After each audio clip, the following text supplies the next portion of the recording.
Ilisema don't force, just focus. I'm trusting the Ipo siku tutomoka. Moki nilisema clap for others as you want others to clap for you. Success na kuja pole pole. Watch a shortcut. Bloody You will make it, lazy boy. if you try. Don't sit down there and sigh. Pass the page, the volume and the page you're looking at. This is the volume 2A, page 10 of 123.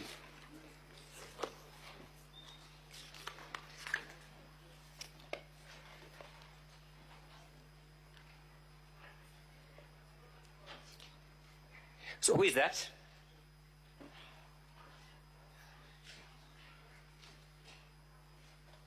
Who is that? Is Philip Wanjema Kago. I'm asking who is he? Do you know him? I don't. Let's look at your affidavit of Njomo. Yes. First, you concede, he says the deputy president requested him to buy the property. No, requested him to buy the property as a fact.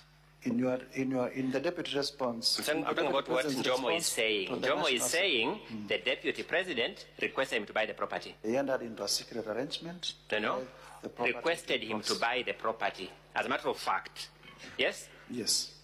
He bought the property. Yes? Yes. On certain terms of a secret arrangement, according to him. That the arrangement was that? That the deputy president would buy the hotel. Would buy the hotel from him. By refunding the No, purchase would price. buy the hotel from him by refunding the money. Yes. Has he in fact bought it?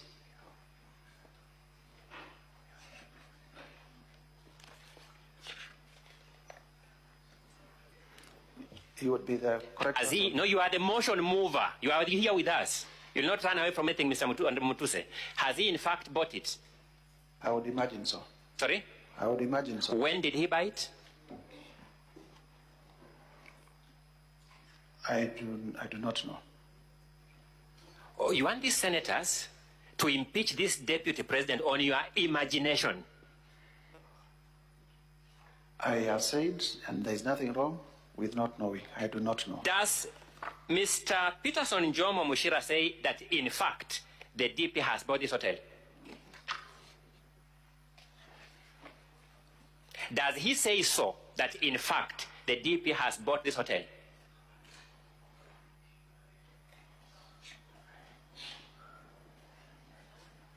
He says. Does he say that in fact the DP has bought this hotel? Yes or no?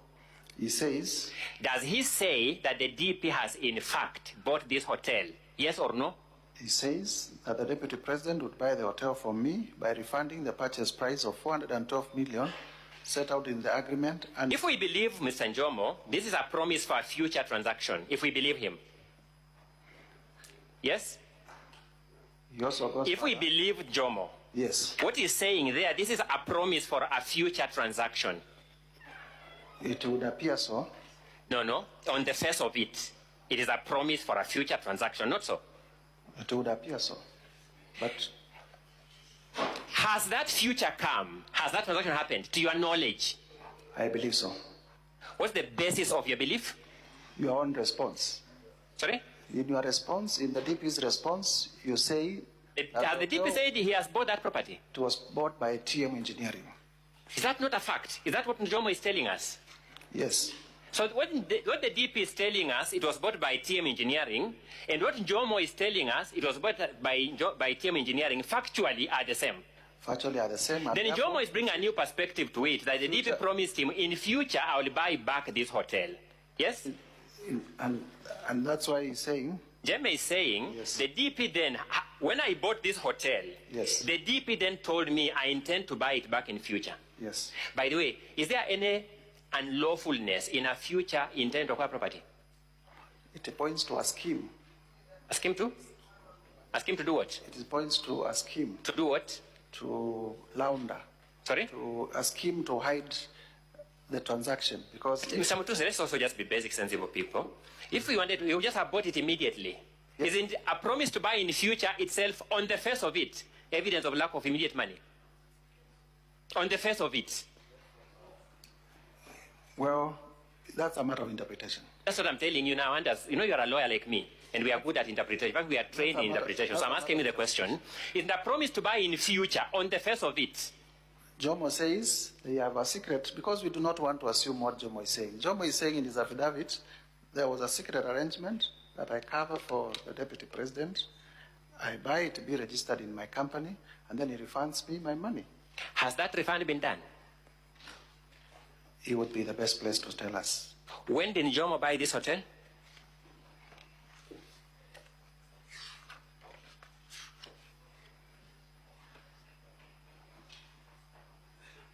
It's around March 2023 from the affidavit. Not true? On around 31st March. More than 1.5 years ago. Yes. To date, your thorough investigation to support a motion to remove the DP from office has not revealed evidence that the DP has in fact bought the hotel. You want us to imagine he has bought it, yes?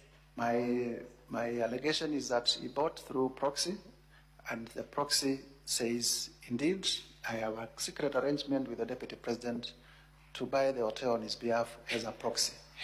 And I did not allege that it has been transferred to the deputy president. I said it's an intricate web of economic crimes, white-collar crimes, that are secret. This promise to buy a hotel in future is white-collar crime. Indeed, economic crimes are white-collar crimes. I'm asking, this promise to buy a hotel in future is a white-collar crime? It is part of the scheme to hide the real owners of the property. So let me wind up this argument because my time is running out. You have made hue and cry of the DP's wealth portfolio. At least you know that, isn't it? Indeed. You have also told us that even if we gave him the best possible assumption, he would be having 24 million shillings in his account because that's his salary, yes? The known sources of income. Are you suggesting that the DP became DP impecunious as a pauper? Not at all, but I also... What was his wealth portfolio by the time he became DP? I have several lists. Do you know his wealth portfolio by the time he became DP?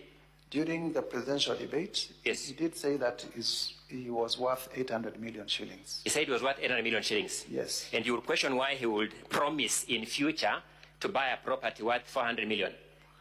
And I question why... Do you know the formula he wanted to use to buy the property? He wanted to liquidate his wealth to acquire it. Do you know the formula he wanted to use in future That would be to buy the property? That would be for him to say, not me. I'm asking whether you know you are the one to establish this charge. Do you know the formula? I have demonstrated that the formula is corrupt and the sources of the wealth are unexplained. Which wealth has unexplained sources that you explained? I have shown I thought you began by Vipingo, which we have dealt with you. all the way from Nyeri, treetops, all the way to Vipingo. We will have our time, our day. Sorry? In terms of Vipingo, we will also be able to show. When? We still have time for submissions. Or you're going to call more evidence? No, we are not calling evidence. We'll just point out to the other documents, because we were reading documents in isolation.